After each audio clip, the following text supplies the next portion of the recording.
Hey and good morning on this, again, overcast sky.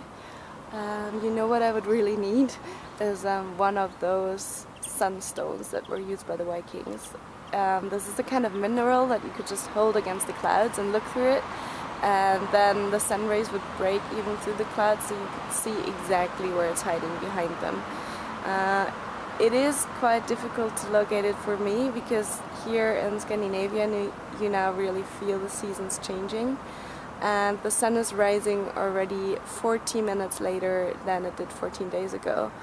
So that is quite amazing and makes it hard to locate. There are a lot of other amazing things happening, which I'm not going to talk about today, but tomorrow in my weekly update.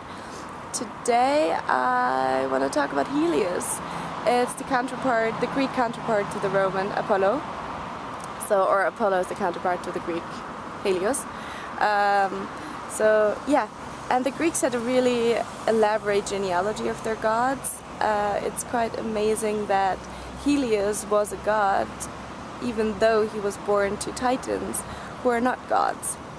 And of course he had something to do with the moon. The moon was his brother, so both of those heavenly bodies were actually male, saying a lot about the society at that time.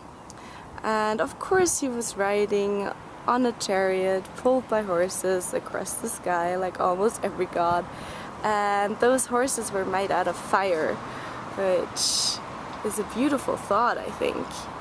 And he was also called Helios Panoptes because he was supposed to see everything, which is making sense. I think if you're living in a country where the sun is shining a lot, you can imagine it to see whatever you're doing. And he was also quite worldly, just like Apollo, so he had a lot of concubines and even more children.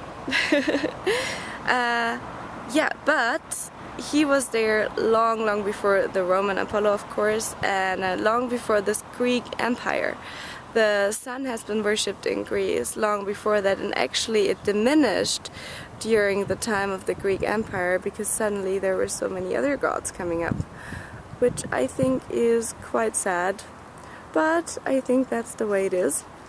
And yeah, that's the short and quick introduction into the Greek Helios, and I will speak to you tomorrow telling you about my last 14 days. See you then, bye!